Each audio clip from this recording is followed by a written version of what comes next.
Hello friends, आपका study with Kiran YouTube channel में स्वागत है। आज की जो वीडियो है मैथ की, वो हम उसमें डिस्कस करेंगे क्वाड्रेटिक इक्वेशन, लेकिन दो घाती समीकरण। लेकिन क्वाड्रेटिक इक्वेशन शुरू करने से पहले पॉलिनोमियल के जो एग्जाम के व्यू से जो क्वेश्चन इंपॉर्टेंट है या जो भी चीज़ इंपॉर्टेंट है वो थोड़ा सा डिस्कस कर लेते हैं। तो जो पॉलिनोमियल से रिलेटेड एग्जाम के पॉइंट ऑफ व्यू से जो चीज़ इंपॉर्टेंट है वो पहले तो कुछ आइडेंटिटीज जो हमें पता होनी चाहिए। ये आइडेंटिटीज हमें पहले याद होनी चाहिए क्योंकि इनसे एक क्वेश्चन बनने के काफ़ी चांस और इनसे हमारे क्वेश्चन भी सोल्व इजीली हो जाते हैं। तो ये कुछ आइडेंटिटीज है, ये आप सब नोट कर लेना, एक बार मैं बता देती हूँ। फर्स्ट है x plus y whole square. X plus y whole square किसके इक्वल होता है? X square plus y square plus 2xy square. क्या मतलब होता है? मतलब कि x plus y into x plus y, जब हम इन दोनों को मल्टीप्लाई करते हैं आपस में, x square plus x y plus y square, तो क्या बन जाएगा? X square plus y square plus 2xy। First identity है। सेकंड है x minus y square. X minus y square किसके इक्वल होता है? X square plus y square minus 2xy। Okay, next है x plus y whole cube. X plus y की whole cube किसके equal होती है? X cube plus y cube plus 3x square y plus 3xy square. इसको एक तरीके से और भी लिखते होते हैं, x cube plus y cube plus 3xy x plus y. तो इसको इस तरह से भी हम जो है लिख सकते हैं, x cube plus y cube plus 3xy x plus y. ये आइडेंटिटीज आप याद कर लेना सभी।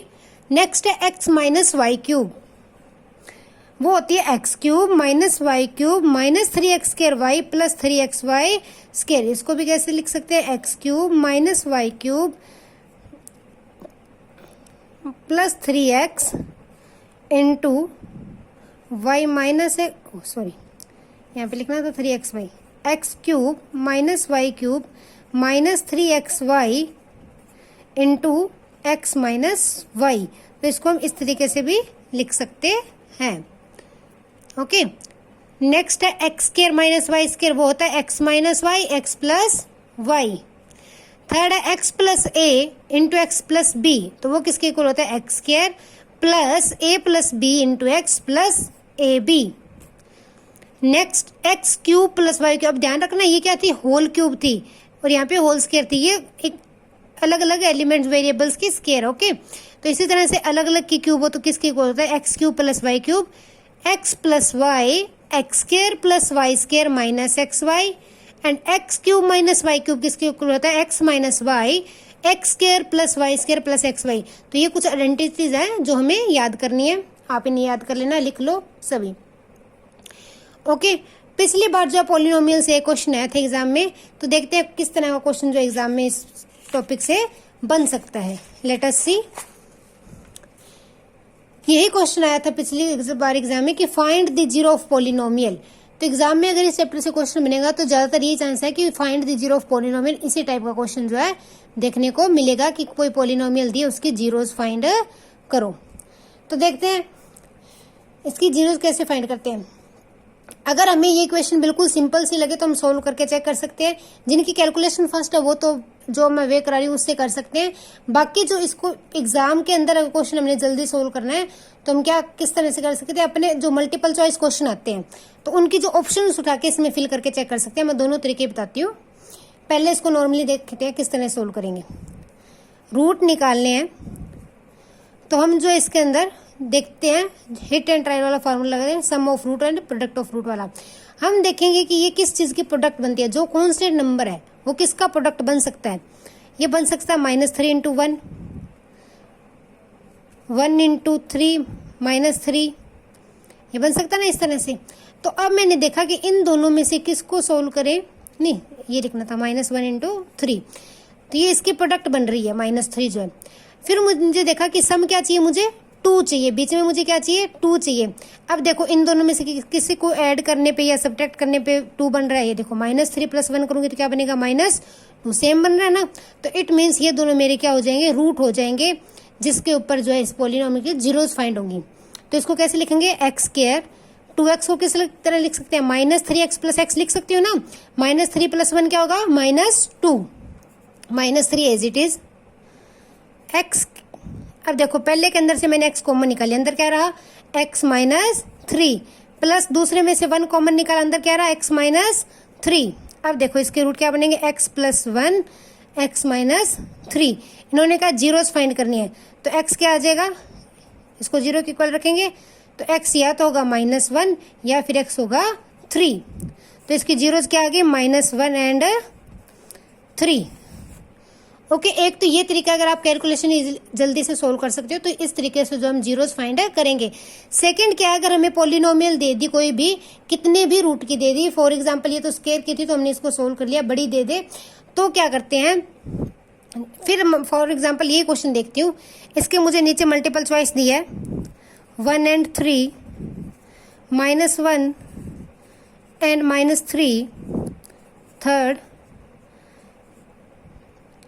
3 एंड -1, फोर्थ -3 एंड 1, इस तरह दे दी। तो मैं क्या करूंगी, ये वैल्यूज इसमें पुट करके देखूंगी। कैसे देखूंगी, पहले मैंने इसमें 1 पुट किया, 1 पुट करूंगी इसके अंदर x की जगह, तो मेरे पास क्या बन रहा है 1 -2 -3 1 -5, ये क्या बना मेरे पास -4, जो कि 0 के इक्वल नहीं है, तो इट मीन्स मेरा फर्स्ट वाला है तो इसका ऑप्शन आएगा नहीं। फिर मैंने सेकंड में से एक वैल्यू पुट करके देखी, -1 पुट किया x स्क्वायर की जगह, इक्वेशन है ये, x की जगह पुट करना है -2 इंटू -1 -3, इसको सोल्व किया, -1 की स्क्वायर 1 माइनस माइनस प्लस, तो ये क्या आ गया 0। तो अभी नहीं कहना कि ये है, हम इसकी दूसरी टर्म भी चेक करेंगे कि ये सेटिस्फाई करती है या नहीं करती। मैंने सेकेंड टर्म ली -3 स्क्वायर -2 इंटू -3 -3 9 प्लस 6 -3। अभी देखो ये 0 के इक्वल नहीं है तो इट मीन्स मेरा ये भी टर्म नहीं आएगा। ओके, फिर मैं थर्ड पुट करके देखूंगी। जब मैं थर्ड पुट करूंगी, देखो 3 पुट किया पहले, 3 स्क्वायर -2 इंटू 3 -3 9 -6 -3, तो ये 0 आ गया ना। और सेकंड इसमें क्या है -1, वो हमने भी चेक किया था, वो तो 0 आता है, तो इसकी थर्ड ऑप्शन क्या है करेक्ट हो जाएगी। अगर हमारी इक्वेशन जो है क्वाड्रेटिक है, मतलब कि ये जो बाइनोमियल है, हमारी पॉलिनोमियल क्या बाइनोमियल है, तो अगर अपनी आप कैलकुलेशन कर सकते हो इजीली, आपको दिख रहे हैं कि ये जो इजीली सोल्व हो सकता है, मेरे रूट सिंपल निकल रहे हैं, तो इस तरीके से कर सकते हैं।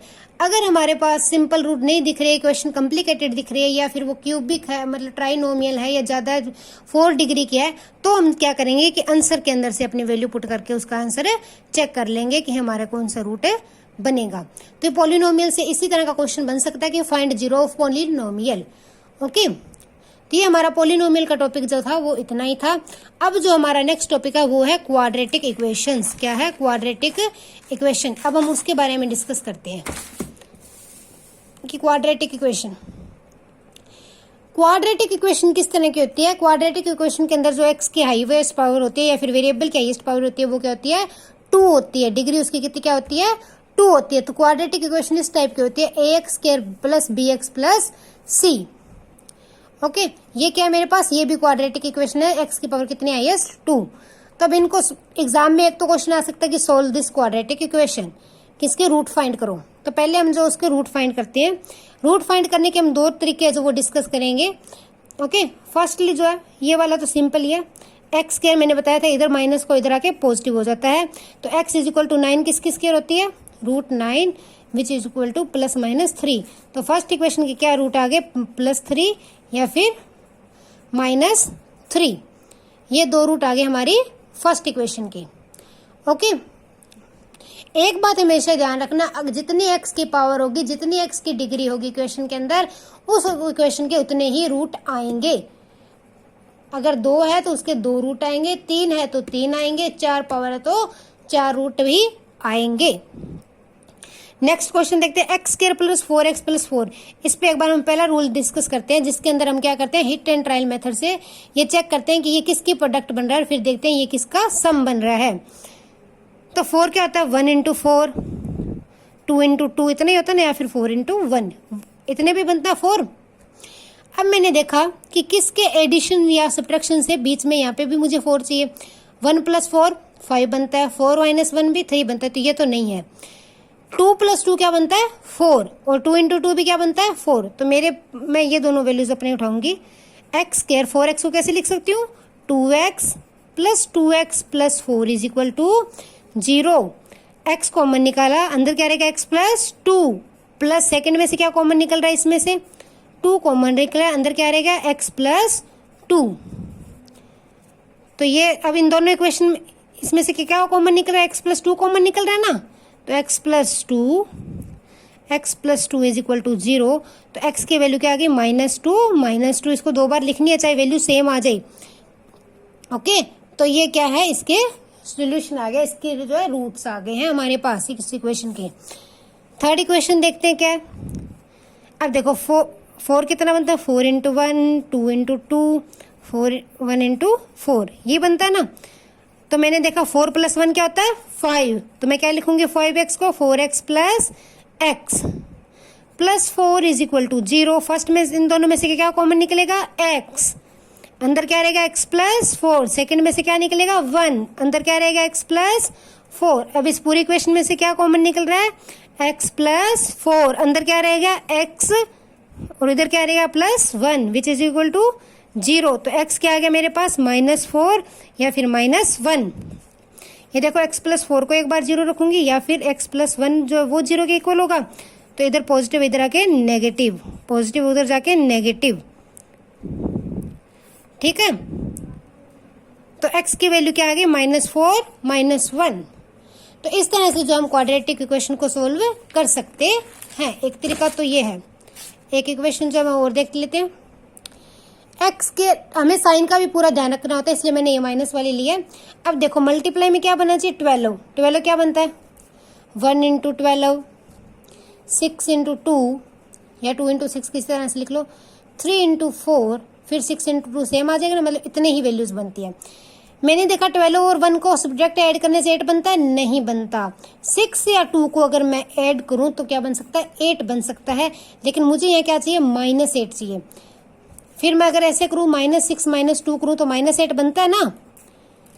ये देखो आपको ये बात पता होनी चाहिए, साइंस से रिलेटेड बात जो आपको पता होनी चाहिए। -6 एंड -2 क्या बनता है -8 बनता है। ओके, और दोनों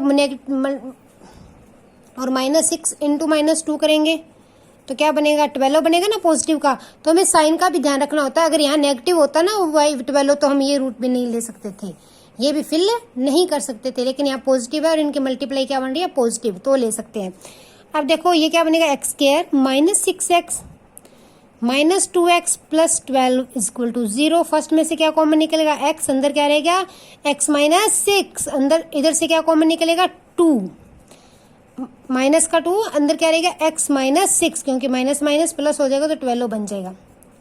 अब क्या कॉमन निकल रहा है x - 6। ओके, अंदर क्या बच गया x - 2 = 0। तो x मेरे पास क्या आ गया 6 और 2, x की वैल्यू क्या आ गई 6 और 2। तो इस तरह क्वेश्चन आप और ढूंढ के ट्राई कर लेना, एग्जाम में ये क्वेश्चन बन सकता है कि इसके इक्वेशन के जो रूट या 0 निकालो। इसी तरह से कुछ क्वेश्चन ऐसे होते हैं जिनके अंदर हम ये फॉर्मूला नहीं लगा सकते, हिट एंड ट्रायल नहीं लग सकता है, जो product of fruit and sum of fruit वाला। तो जो हमें उस क्वेश्चन को किस तरह से करेंगे, वो फॉर्मूला कौन सा है डिस्क्रिमिनेट फॉर्मूला। और डिस्क्रिमिनेट फॉर्मूले से कोई क्वेश्चन पेपर के अंदर एक क्वेश्चन तो बन ही जाता है, 1 नंबर का क्वेश्चन जो है डिस्क्रिमिनेट फॉर्मूले से जरूर आता है। तो डिस्क्रिमिनेट फॉर्मूला क्या होता है, पहले हम इसमें डी निकालते हैं। डी किसके इक्वल होता है b² - 4ac। मैंने इक्वेशन क्या बताई थी जनरल, x² + bx + c = 0। इसके अकॉर्डिंग डी किसके इक्वल होता है b² - 4 time a × c, x का कोफिशिएंट एंड कांस्टेंट। ओके, और फिर जो हम रूट निकालते हैं वो इस फॉर्मूले से निकलते हैं -b ± √d/2a। पहले ये d निकालते हैं फिर ये फॉर्मूला लगाते हैं। तो आप ये फॉर्मूला याद कर लीजिएगा, ये एग्जाम में डायरेक्ट फॉर्मूला भी आ सकता है, इसकी डायरेक्ट कंडीशन होती है वो भी डायरेक्टली पूछी जा सकती है, या फिर मोल्ड करके क्वेश्चन भी पूछा जा सकता है। ओके, तो it is most important part. हम दोबारा फॉर्मूला देख लेते हैं क्या होता है। पहले हम d निकालते हैं, वो क्या होता है √b² - 4ac। देन जो है हम क्या करते हैं, फिर x की वैल्यू निकालने के लिए क्या करते हैं -b ± √d/2a, ये फॉर्मूला जो हमें लगाते हैं। तो इस फॉर्मूले की कुछ कंडीशंस होती हैं जो डायरेक्टली एग्जाम में पूछी जा सकती है। आपकी कोई भी इक्वेशन है उसके रूट इक्वल कब होंगे, तो उस कोई भी इक्वेशन के जरूर रूट किसे बोलते हैं, जो हम वैल्यूज निकालते हैं ये इन्हें क्या बोलते हैं, रूट या फिर जीरोस। ओके, जिस वैल्यूज पे इक्वेशन जो जीरो हो जाती है उसे क्या बोलते हैं, या तो रूट बोलते हैं या फिर जीरोस। ओके, तो रूट्स ने पूछा कि रूट आर इक्वल, जो कोई भी इक्वेशन के रूट सब इक्वल कब होंगे, ये इक्वल जब होंगे डी के इसके इक्वल होगा, जीरो के इक्वल होगा, कि हमारा डी अगर जो है वो जीरो आ जाएगा तो रूट क्या होंगे हमारे, इक्वल होंगे। ओके, अगर डी मेरा जीरो आ गया तो हमारे रूट क्या होंगे, इक्वल होंगे। क्यों, देखो डी जीरो हो गया तो ये जो रूट है एक ही रह जाएगा ना, ये इतना जीरो हो गया तो ये एक ही वैल्यू दे पाएगा, तो रूट क्या हो जाएंगे हमारे, इक्वल हो जाएंगे। दोनों दो रूट जो निकलते हैं क्वाड्रेटिक इक्वेशन के, दोनों क्या होंगे, इक्वल होंगे। Root are real but different या फिर डिस्टिंक्ट लिख सकते हैं। यहाँ पे इसका क्या बोलेंगे, इसको पंजाबी में बोलेंगे कि मतलब कि समान हल हों। पंजाबी में रूट्स को शायद बोलते हैं हल, कि इस इक्वेशन इस समीकरण के समान हल कदों होंगे, तो कब होंगे, जब डी क्या है जीरो के इक्वल होगा। ओके, और डी कब जीरो होगा, जब ये चीज जो है हमारी जीरो के इक्वल होगी। ओके, तो ये इसके हल समान होंगे कब, जब डी डिस्क्रिमिनेंट हमारा जीरो होगा। Root are equal but distinct, कि जो रूट रियल, कि जो आप साडे हल है वो असल मतलब कि वास्तविक होंगे पर डिस्टिंक्ट होंगे कदों होंगे, जब डी ग्रेटर देन जीरो होगा। रियल पर डिस्टिंक्ट कब हो गए, जब डी जो हमारे ग्रेटर देन जीरो होगा, कि डी जो जीरो से बड़ा होगा तो हमारे रूट क्या होंगे, रियल होंगे, लेकिन होंगे क्या, डिस्टिंक्ट होंगे, अलग अलग होंगे। इसमें एक कंडीशन इस तरह से एग्जाम में पूछ सकते हैं, व्हाट, कि रूट का नेचर कैसा होगा अगर डी इज ग्रेटर देन और इक्वल टू जीरो, इस तरह दे दें तो हम क्या लिखेंगे, रूट आर रियल। तो हमारी कंडीशन क्या बन जाएगी, रूट आर रियल होंगे। ये नहीं कह सकते कि डिस्टिंक्ट है या इक्वल है, क्योंकि इसमें इन्होंने इक्वल टू का भी निशान दे दिया। ओके, तो रूट रियल कब होंगे, अगर डी ग्रेटर देन जीरो है।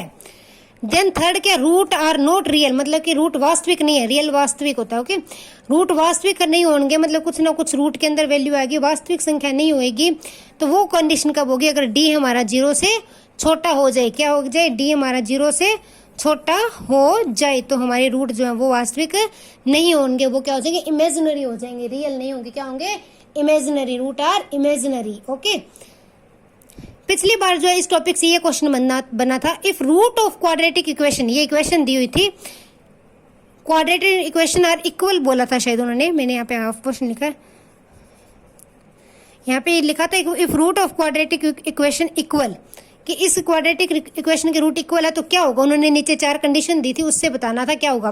तब हमें पता है कि रूट इक्वल कब होते हैं, जब डी क्या होता है हमारे पास, जीरो होता है। हमने भी कंडीशन देखी ना कि रूट इक्वल कब होते हैं, जब डी क्या होगा, जीरो। और डी कैसे निकलता है, बी स्क्वायर माइनस 4ac का रूट होता है ना। तो इसमें बी क्या है, क्यू, तो ये क्या बनेगा, क्यू स्क्वायर माइनस 4a क्या है, पी, और सी क्या, R is equal to zero होगा, तब होगा। इस इक्वेशन के अकॉर्डिंग तब भी होंगे ना रूट इक्वल, कि ये चीज जीरो के बराबर होगी तो होंगे। फिर इसको हम सॉल्व करते हैं, दोनों साइड स्क्वायर की तो जीरो पे कोई फर्क नहीं पड़ेगा। ओके, उन्होंने शायद उसमें पूछा था आर के अंदर वैल्यू दी हुई थी, मैं इसके आर में वैल्यू निकाल लेती हूँ।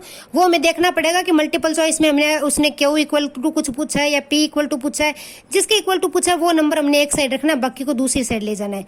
शायद उन्होंने आर के लिए पूछा था, तो मैं क्यू के इधर रखती हूँ, ये हो गया 4pr, इट इम्प्लाइज आर क्या हो गया, क्यू स्क्वायर अपॉन 4p। तो ये कंडीशन बनी थी उस एग्जाम में, ये पिछली बार का क्वेश्चन आया हुआ है एग्जाम के अंदर, कि इस इक्वेशन के रूट इक्वल कब होंगे, शायद यही था, इक्वल ही पूछा था उन्होंने। तो हमने ये कंडीशन लगा दी अपनी, और उन्होंने ये इक्वेशंस दी होती नीचे, तो कब होंगे ये देखो। हमें कैसे सोल्व की, अपना फार्मूला लगाया, हमें पता था रूट इक्वल कब होते हैं, जब डी क्या होता है, जीरो होता है। डी क्या होता है, जीरो। तो डी की वैल्यू कैसे निकलती है, root B square minus 4ac। मैंने वही फार्मूला लगाया, बी क्या है मेरे पास, एक्स का coefficient, Q square minus 4a मतलब p और r क्या c, ये जीरो के इक्वल रखा, इसको सोल्व किया तो ये कंडीशन बन गई। तो ये जब होगा तो इस इक्वेशन के रूट क्या होंगे, जीरो होंगे, इक्वल होंगे। ओके, तो डिस्क्रिमिनेट फार्मूले से इस तरह से क्वेश्चन बन सकता है, या इस तरह पूछ सकते हैं कि कोई इक्वेशन दे दी, इसके रूट जो है डिस्टिंक्ट कब होंगे, तो हम क्या लगाएंगे, कौन सी कंडीशन, सेकंड वाली कंडीशन लगा देंगे। अगर पूछ लें कि रियल नहीं होने चाहिए या इमेजिनरी कब होंगे, तो हम क्या थर्ड वाली इक्वेशन लगा देंगे।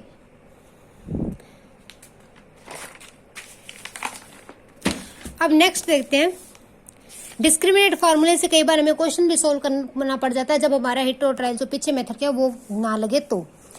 ये देखो, अब ये क्वेश्चन है, इसके अंदर मेरे साथ ये नहीं बनेगा। 2 × 1 2 जरूर होता है, लेकिन 2 - 1 कर लो या 2 + 1 कर लो, ये 2 नहीं बनता। तो इसके अंदर हम डिस्क्रिमिनेट फार्मूला लगाएंगे। कैसे होता है, पहले डी निकालेंगे, किसके इक्वल होता है, रूट बी कितना है मेरे पास, साइन भी हमें साथ में लेना, ये बात ध्यान रखना। -2² -4, ए कितना है 1 और सी कितना है 2, एक्स के साथ कुछ नहीं है तो इट मीन्स 1 और सी कितना है 2, 4 × 2। तो डी बन गया मेरे पास 4 - 8, ये आ गया -4। एक बात हमेशा ध्यान रखना, अगर रूट में -4 आ जाए तो आप इस माइनस को बाहर नहीं निकाल सकते और रूट के अंदर ही वैल्यू आपको रखनी पड़ेगी। अब मेरा एक्स की वैल्यू निकालने का फॉर्मूला क्या था, -b ± √d/2a, ये फॉर्मूला था ना। इसमें मैं वैल्यू पुट करूंगी -b ± रूट -4। अब इसको ऐसे अंदर माइनस से मल्टीप्लाई भी मत कर देना, तो भी गलत हो जाएगा। रूट से कभी भी माइनस बाहर नहीं निकलता। अपॉन 2a, ए कितने ये मेरे पास बन गया 2 ± रूट -4 अपॉन 2। इसको ऐसे जरूर कर सकते हैं, 4 की रूट कितना होता है 2, बाहर निकालिए, अंदर लिख दिया माइनस का √1 अपॉन 2। इस तरह से कर सकते हैं इसको कि हम 2 को बाहर निकाल दें, रूट के अंदर -1 को पड़ा रहने दे सकते हैं। अब देखो 2 कॉमन निकल जाएगा तो 2 कट हो जाएगा, तो ये क्या बन जाएगा ± √1। तो ये जो इस इक्वेशन के हल आ जाएगा, इसके जो है जीरोज या फिर रूट आ जाएंगे।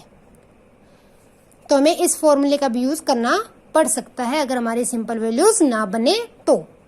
ये क्वेश्चन देखते हैं, पहले डी निकालूंगी, बी कितना है मेरे पास 4 4² -4 × 6, ये भी इमेजिनरी ले लिया मैंने, एक सिंपल लेना चाहिए था, कोई बात नहीं। चलो 16 - 24, ये क्या बन जाएगा -8। अब फॉर्मूला लगाऊंगी -b ± √d/2a, तो -b कितना बनेगा -4 ± रूट के अंदर -8/2। तो ये इस इक्वेशन के जो है रूट आ गए, इस इक्वेशन का जो है हल आ गया। कई बार इसको आगे सोल्व करके दिया होता है, फॉर एग्जांपल इसको ऐसे दे सकते हैं, -4 ± 8 जो है उसको मैं लिख सकती हूँ 2 × -√2, 2√2 8 के इक्वल होता है, ओके, अपॉन 2। अब इनमें से 2 कॉमन निकले कट हो जाएगा, अंदर क्या रह जाएगा -2 ± √-2। तो ये इसके जो है रूट आ जाएंगे, इस इक्वेशन के जो है जीरोज आ जाएंगी। तो डिस्क्रिमिनेट से डायरेक्ट क्वेश्चन सोल्व करने के लिए भी आ सकता है, या फिर ज्यादा चांस जो है डिस्क्रिमिनेट से उन तीनों कंडीशन के ऊपर ही क्वेश्चन पूछने के आते हैं। ओके, अब क्वाड्रेटिक इक्वेशन का एक मोस्ट इंपोर्टेंट टॉपिक और है, वो हम डिस्कस करते हैं, वो है जो है रिलेशन बिटवीन रूट्स। जो क्वाड्रेटिक इक्वेशन है, इससे जो क्वेश्चन बनेगा वो इसी तरह बनेगा, या तो डिस्क्रिमिनेट की तीनों कंडीशन पूछ लेंगे, तीनों कंडीशन में कोई एक कंडीशन पूछ लेंगे कि ये कंडीशन कब होती है, या फिर जो हमने क्वेश्चन किया था पी के उसके वो देख के उसमें कहेंगे इसके इक्वल रूट है तो कौन सी क्या चीज होगा, आर की वैल्यू क्या होगी। इस तरह से क्वेश्चन जो इसमें बन सकते हैं। ओके, कि समान हलन, वास्तविक हलन, पंजाबी में रियल को बोलेंगे वास्तविक हलन, तो उसके लिए क्या होगा डी > 0 होगा, डी 0 तो बड़ा होएगा। अगर पंजाबी में कह दे कि एक समान हलन तो डी क्या होएगा 0 के बराबर लेके चलेंगे। जे कह दे इसके वास्तविक हल नहीं है, या फिर ठीक है इमेजिनरी रूट है कहने, तो फिर क्या बनेगा डी जो है <0 होएगा, डी जो 0 से छोटा होएगा। ओके, तो ये थे हमारे इसके डिस्क्रिमिनेट के क्वेश्चन। अब जो नेक्स्ट टॉपिक है इसका वो देखते हैं क्या है, वो है रिलेशन बिटवीन रूट्स। ये दो बातें हमेशा याद रखना कि कोई भी सम ऑफ रूट है, कोई भी इक्वेशन है, उसके रूट का एडिशन करेंगे तो वो -b/a आएगा। हमारे पास इक्वेशन क्या होती है ax² + bx + c, इसके अकॉर्डिंग हम सब कुछ लिखते होते हैं। ठीक है, क्या है ax² + bx + c = 0, ये इक्वेशन होती है। तो अगर हमें कह दे कि डायरेक्ट इक्वेशन दे दे उसके सम ऑफ रूट बताओ, तो क्या होते हैं -b/a, जो x का स्क्वायर का कोएफिशिएंट है वो, और माइनस टाइम x का कोएफिशिएंट अपॉन x² का कोएफिशिएंट। अगर पूछ ले प्रोडक्ट ऑफ रूट तो वो क्या होती है c, मतलब कांस्टेंट अपॉन a, जो x का कोएफिशिएंट है वो। ओके, ये होता है। अब देखते हैं इसमें से क्वेश्चन किस तरह से पूछे जा सकते हैं। ये दो बातें आप अच्छी तरह से याद रखना, ये डायरेक्टली भी पूछी जा सकती है। फर्स्ट क्वेश्चन इस तरह से देख सकते हैं, इफ सम ऑफ रूट इन कोई भी इक्वेशन है उसके सम ऑफ रूट क्या 4 है और प्रोडक्ट ऑफ रूट है 3 है, तो इक्वेशन क्या बनेगी। तो अगर सम ऑफ रूट दिया हो और प्रोडक्ट ऑफ रूट दिया हो तो इक्वेशन क्या होती है, x square plus sum of root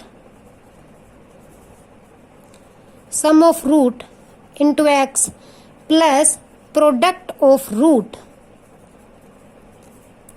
तो ये हमारी इस तरह से ये इक्वेशन बनती है। ओके, तो अब देखो x square plus sum of root कितना है 4x plus product of root कितनी है 3, तो ये हमारी इक्वेशन बन जाएगी। ठीक है ना, डायरेक्टली।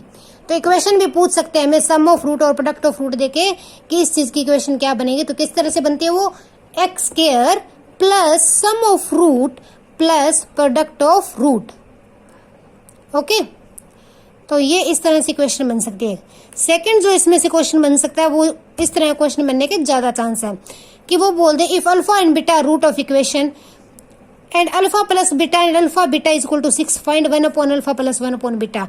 ये यहाँ पे तो मैंने ये दे दिया। इस तरह का एक क्वेश्चन और होता है, वो नेक्स्ट डिस्कस करते हैं। तो अब देखो, अब मुझे निकालना है 1 upon alpha plus 1 upon beta. पहले मैं 1 upon alpha plus 1 upon beta को थोड़ा सोल्व करती हूँ। एलसीएम लेंगे, क्या बनेगा अल्फा बीटा, ये क्या आ जाएगा बीटा प्लस अल्फा, ऊपर क्या बन गया alpha plus beta upon alpha beta बन गया ना। ये मैंने अल्फा बीटा लिया, यहाँ पे आपको ऐसे भी बोल सकते हैं x y are root of, इस तरह से बोल सकते। ज्यादातर अल्फा बीटा ही लिखा होता है, रूट का नाम आ जाए तो अल्फा बीटा ही लिखा होता है, इसे बोलते हैं अल्फा, ये होता है बीटा। अब देखो अल्फा प्लस बीटा कितना दिया 5, तो ऊपर मेरे पास 5 आ गया, नीचे क्या आ गया 6, तो ये मेरा 1 upon alpha plus 1 upon beta की वैल्यू आ गई। ओके, इस तरह से क्वेश्चन आ सकता है। जो क्वेश्चन ज्यादा आने के चांस है वो देखते हैं कौन सा है, अब डिस्कस करते हैं हम। ये देखो इस तरह से क्वेश्चन बन सकता है कि if alpha and beta root of equation दी हुई है, then find alpha plus beta find करो, अल्फा इंटू बीटा फाइंड करो, alpha square plus beta square find करो, या फिर alpha cube plus beta cube find करो। तो इसके अंदर से हम कैसे करेंगे, हमें बोला अल्फा एंड बीटा रूट है, तो मुझे पता है सम ऑफ रूट क्या होता है माइनस बी अपॉन ए। बी मेरे पास कितना है -7, माइनस इंटू -7 अपॉन ए कितना है 1, तो अल्फा प्लस बीटा मेरे पास क्या आ गया minus minus plus, alpha plus beta की वैल्यू क्या आ गई मेरे पास 7। क्योंकि मुझे सोल्व करने की तो जरूरत ही नहीं पड़ी, क्योंकि मुझे पता है कि सम ऑफ रूट क्या होता है माइनस बी अपॉन ए होता है। अगर मुझे कह दे कि प्रोडक्ट ऑफ रूट बताओ कितनी है, तो प्रोडक्ट ऑफ रूट क्या होती है सी अपॉन ए। हमने अभी डिस्कस किया ना कि प्रोडक्ट ऑफ रूट क्या होती है सी अपॉन ए। तो अब देखो कांस्टेंट कितना है मेरे पास 12, ए कितना है 1, तो प्रोडक्ट ऑफ रूट क्या आई मेरी 12। ओके, तो ये दो चीज तो फाइंड हो गई। लेकिन अगर ये कह दे कि alpha square plus beta square find करो, या alpha cube plus beta cube find करो, या ये कह दे 1 upon alpha plus 1 upon beta, तो ये तो मैंने अभी पीछे देखा था कि ये दोनों पता तो कर सकते हैं। अब देखो alpha square plus beta square कह दिया, तो मुझे पता है कि जो स्क्वायर की आइडेंटिटी होती है वो क्या होती है a square plus b square. हमने अभी आइडेंटिटी मैंने बोला था, आप लर्न कर लेना। उसके अंदर ये आइडेंटिटी क्या बताती है a square plus b square plus 2ab। यहाँ पे ab की जगह अल्फा बीटा, तो हम अल्फा बीटा लेंगे। अब देखो, अब इस इक्वेशन के अंदर मैं वैल्यू पुट करूंगी। मेरे पास अल्फा प्लस बीटा कितना है 7, यहाँ पे मैं क्या लिख दूंगी 7 स्क्वायर, इसकी मुझे पता नहीं है वैल्यू, ना मुझे बीटा स्क्वायर पता है, प्लस 2 अल्फा इंटू बीटा कितना है 12, तो मेरे पास 49 is equal to alpha square plus beta square plus 24 आ गया। तो alpha square plus beta square कितना आ जाएगा 49 माइनस 24 इज इक्वल टू 25। तो मेरे पास अल्फा प्लस बीटा स्क्वायर की वैल्यू आ गई। एग्जाम में इस तरह से क्वेश्चन बनेगा, ये इक्वेशन दे देंगे कुछ भी, उसमें बोलेंगे alpha square plus beta square find करो, या फिर alpha cube plus beta cube find करो, या फिर ये दे देंगे। ठीक है, तो इसको हम पहले सम ऑफ रूट और प्रोडक्ट ऑफ रूट निकाल लेंगे, फिर जो इस क्वेश्चन में पुट कर देंगे। अब alpha cube plus beta cube कह दें, तो मुझे पता है alpha cube plus beta cube का फॉर्मूला क्या होता है alpha plus beta alpha square plus beta square minus alpha beta. ये आइडेंटिटीज याद होंगी तभी हम ये क्वेश्चन कर सकते हैं। मुझे निकालना तो ये है, यहाँ पे मैं वैल्यू पुट करूंगी, अल्फा प्लस बीटा कितना है 7। ओके, मैंने alpha square plus beta square कितना निकाला है 25 माइनस अल्फा बीटा कितना है मेरे पास 12, तो ये क्या आ गया 7 इंटू 13, तो ये क्या आ गया 91। तो ये मेरे पास alpha cube plus beta cube की वैल्यूज जो है आ गई। तो इस तरह के क्वेश्चन जो एग्जाम में पूछे जा सकते हैं, these are the most important question. तो इस तरह का क्वेश्चन आ जाए तो हमें क्या करते हैं, एक बार और चेक कर लेते हैं। पहले जो हम सम ऑफ रूट निकाल लेंगे, जो हमें पता है माइनस बी अपॉन ए होता है, तो मैंने सम ऑफ रूट निकाला, मेरा 7 आया। फिर हम प्रोडक्ट ऑफ रूट निकाल लेंगे, वो क्या होता है सी अपॉन ए, मैंने प्रोडक्ट ऑफ रूट भी निकाल लिया। देन मुझे जिस तरह का क्वेश्चन पूछा गया, जिस तरह के क्वेश्चन दिए, उसी चीज को मैं सोल्व कर लूंगी। अगर मुझे alpha cube plus beta cube दिया है तो मैं ये फार्मूला लगा दूंगी, अगर alpha square plus beta square दिया है तो मैं दूसरा फार्मूला लगा दूंगी। फॉर एग्जाम्पल, अगर आपको alpha square plus beta square नहीं पूछा हुआ, सीधा कह दिया alpha cube plus beta cube find करनी है, तो इसका जो हम दूसरा फार्मूला भी लगा सकते हैं। ये तो मैंने इसलिए लगा दिया क्योंकि मेरे पास अल्फा बीटा था। अगर ये फार्मूला एग्जाम में लगाएंगे तो हमारा क्वेश्चन बहुत लेंथी हो जाएगा। अगर मुझे कह दे alpha cube plus beta cube find करो, मैं इसको ऊपर करा देती हूँ। तो क्या करेंगे, मुझे पता है अल्फा प्लस बीटा की क्यूब का फार्मूला क्या होता है, ये वाला फार्मूला लगा लेंगे, ये ज्यादा बेटर है। A cube plus b cube plus 3ab into a plus b, ये होता है ना। ये तो इसमें तो हमें इतना लेंथी करना पड़ेगा, पहले ये निकालना पड़ेगा। डायरेक्ट ये फार्मूला लगा देते हैं। इससे अब क्या होगा, अल्फा प्लस बीटा कितना है 7 cube is equal to alpha cube plus beta cube plus 3, alpha into beta कितना है 12 और अल्फा प्लस बीटा कितना है 7, तो ये आ गया 243 alpha cube plus beta cube plus 3 into 84, ये आ जाएगा 243